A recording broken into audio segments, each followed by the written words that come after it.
Is that good news or bad news, though? Sorry, I did everything within my power. But so far, I've only managed to teach him how to say good morning. Wait, so that's all you've been up to this whole time? Get out of here! Huh? Okay, so good mornings aside, please tell Paimon there's been some other progress too. Of course. That's why I'm here. Cacucu's not the only one that Mr. Wriothesley's been getting to talk. I'm referring, of course, to the convicts. It was nothing.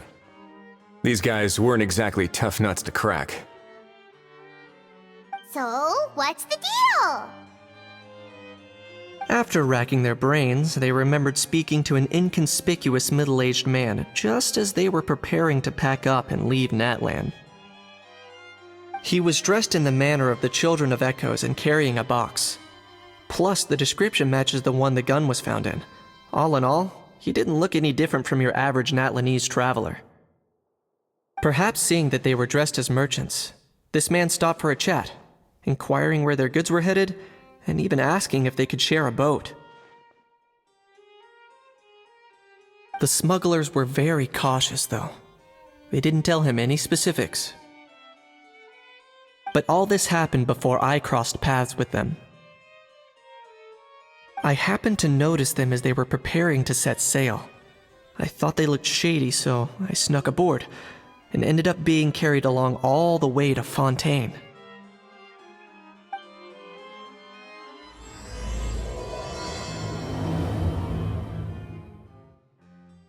So anyway, that was when I went and told the Fontainian guards about my suspicions. After an investigation and a chase, they finally apprehended them and sent them on their way.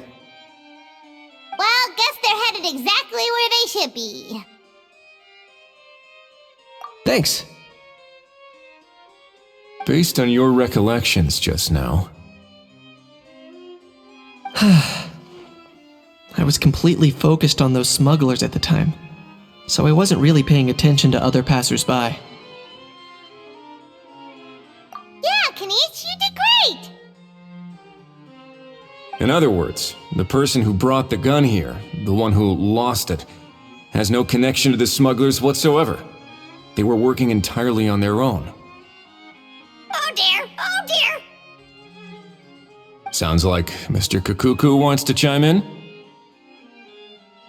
He said this elusive individual's actions are positively mystifying.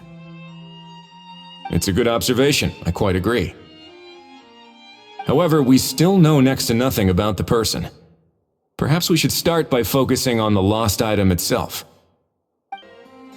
It certainly seems like it was the bait in some kind of trap. The only question is, why wasn't the bait made more conspicuous? Has something sprung to mind? I just remembered a film I watched this one time. Huh?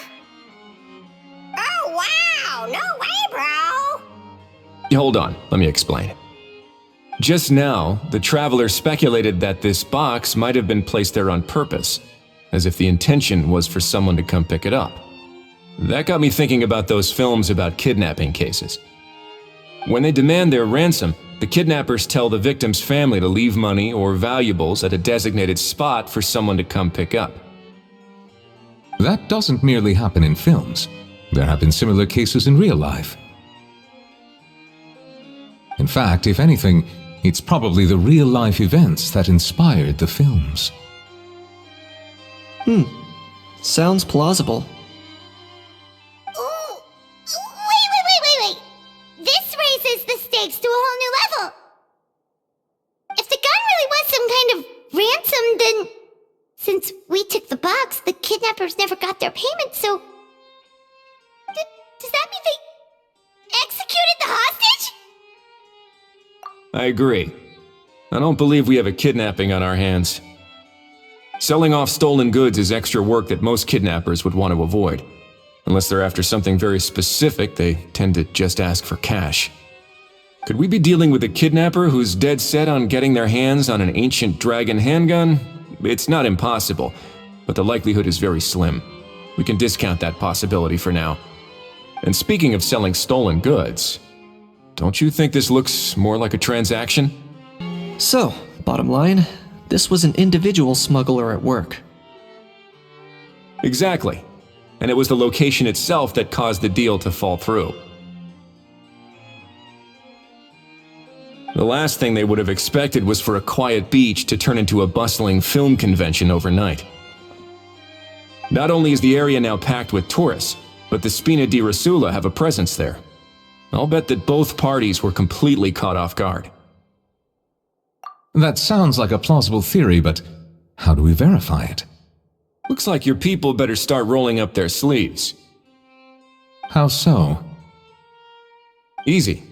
Just follow the usual procedure by putting up a lost and found notice. The more routine we make it seem, the more likely the suspect will come forward to claim it. Even if they send a proxy, we're liable to get our hands on new leads. And timing-wise, it's about time we updated the bulletin board anyway. All we need now is a lucky gestionnaire to write up the notice for us post-haste. Ah, so that's what you meant by rolling up their sleeves. In that case, I may as well write it myself. Delegating this to someone else would require an additional explanation. Or are you just not used to asking others to work overtime? Is that really a major concern here? Well, looks like I won't be needed around here. At least until the notice has been posted. You could always wait here if you like. The Palais Mermonia serves a particularly fine cup of tea if that swings it for you. Thanks, but no thanks. I left a very noisy creature with a friend before heading out, so I should probably get back to feed it. Ah, I wasn't aware that you had a pet, Mr. Kinich. Speaking of pets... Get out of here! Out of here! Yep, that's the plan. Outta here indeed. I believe that what Wriothesley is trying to say is, you are free to leave, Mr. Cacucu. Furthermore, it has been determined that Mr. Cacucu should not, in fact, be classified as a flying object. As such, he shall be free to move around Fontaine whenever he so pleases. You're the best, bro! Oh, that really is good news! Traveler, should we bring Cacucu back to Ifa and Ororon? I shall leave him in your capable hands. Indeed.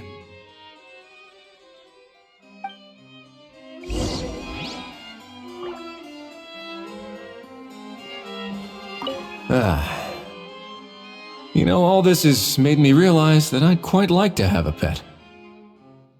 If that proves inconvenient within the fortress of Meripede, perhaps you should consider finding a place in the court of Fontaine.